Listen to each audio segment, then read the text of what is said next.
Aibon, welcome to 10 Minute Talks. I'm Harshadeva. Today, it's my pleasure to introduce Sisay Dejene, Executive Director of the Ethiopian Humanitarian National CSO Forum, representing more than 200 national and local civil society organizations, including refugee, women, youth, and community-led organizations.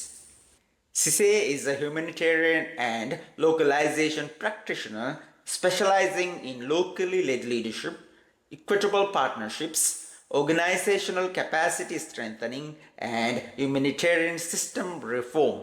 He holds a Master in Project Management and Leadership certification from the Maxwell Leadership Academy. He brings extensive humanitarian and leadership experience from his work in Ethiopia and internationally. Sisay has served as a technical lead for Ethiopia's National Localization Roadmap and contributes to the Humanitarian Country Team, the Humanitarian Reset Strategic Advisory Group, and the Ethiopian Humanitarian Fund Advisory Board. He is also a member of the EDRMZ Council and represents more than 200 local CSOs in the Ethiopian National Dialogue. At the heart of his work is a simple but important mission: shifting humanitarian leadership, resources, risk, and decision-making closer to national actors and crisis-affected communities while building a more equitable, accountable, and locally led humanitarian system. Thank you, Sisay. Thank you very much for joining me today. My first question is localization has been one of the most popular terms in the humanitarian sector for many years. Yet, local organizations are still often treated as delivery partners rather than decision makers. What makes the humanitarian reset different, and what must United Nations agencies stop doing to allow local actors to genuinely lead? Yeah, thank you so much for this question. I once again would like to thank for this opportunity. And yeah, I think the main reason behind the humanitarian reset, the initial stage for doing the humanitarian reset is basically because of the shortage of fund, first of all, and other inefficiencies, duplication of efforts. There are also bureaucratic sort of processes, and also the localization commitment is not yet materialized as it was supposed to be. And as you rightly mentioned, the decision-making power is not as it was supposed to be, especially for the locals and national actors. I think following this, the humanitarian reset is actually started operating, and basically the aim is just to change the way humanitarian assistance is actually delivered, designed, funded, and coordinated, so that the system can, possibly be more efficient, effective, locally led, accountable, and sustainable. So as part of this exercise, there are, a huge gap in terms of, translating the commitment into action. Not all actors, humanitarian actors, are really embracing the localization agenda and translated into action. So because of this, we saw challenges around the UN organization and not really, or not making the localization agenda genuine in terms of materializing it into action. So we have the policies and the papers and everything, but translating that action, translating that commitment into action is a huge challenge as it stands now. So the UN need to consider, the local and national actors as a key, not implementing organization, but as a key partners, key change agent, so that they can be centered at the decision making. They can, if not leading, they can co-lead, the coordination. And there has to be a genuine, materialization of the localization commitment into action. Yeah. Thanks a lot for the question once again, Arsha. All right, Sisay, my second question is, if local organizations take on bigger role, how can we make sure they receive enough funding, authority, and support, not just more responsibility and risk? Exactly. I think, the responsibilities must follow, resources and authority. As I indicated before, the local actors are the one who actually implement the project on the ground. The local and national actors are very close to the community. They know the local language, and they are also within the community before the crisis, during the crisis, and even after the crisis. So they must be given, resources and authorities, not only responsibility, but that responsibility must be followed by resources and authority. So if the local actors are expected to lead, they need direct, predictable, and flexible funding. So there is a meaningful role in decision making, obviously, and the appropriate institutional and technical support is also expected.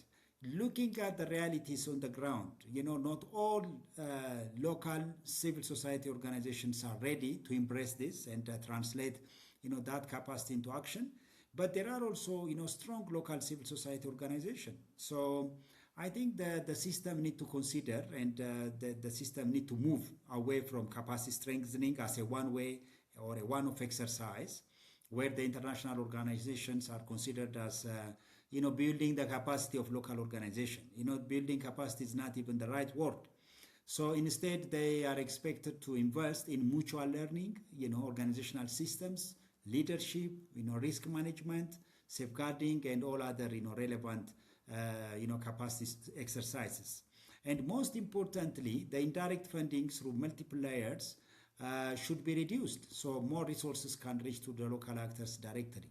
Obviously, there are some improvements made over the last, 6 or 7 months with the new leadership of the HCT, the HC. So I can see that, we have made a number of improvements in terms of, trying to understand the context and making sure that the local and national actors are at the center of programming, and also having a very good relationship with the key government humanitarian actors like the Ethiopian disaster risk management. But there is obviously a long way to go in terms of making sure that the local and national actors are actually receiving funding, authority, and support. Thank you, Sisay. Let me ask this one. If the humanitarian reset is successful, what real changes should crisis affected communities see in the next year? Yeah, I think that, as I said before, the common challenge is how are we going to materialize, the commitment into action. We have commitments here and there. We have grant bargaining commitment, which is not yet materialized, and we have a number of commitments, across. Humanitarian contexts or thematic areas. But in terms of translating those commitment into action is a huge challenge. So we strongly suggest that the INGOs and the UN has to play a key role in terms of capacity strengthening, in terms of advocacy, in terms of short kind of researches and humanitarian assistance in those places where access is unable to be guaranteed. But in most case scenarios, the local actors has to be considered as a key project delivery, or kind of a key humanitarian assistance actors, whereby they can deliver projects on the ground because they are within the communities.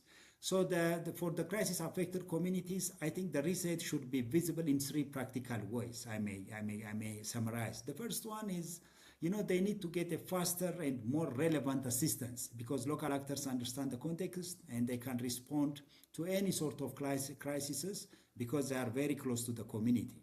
So they need the communities to get faster and more relevant assistance.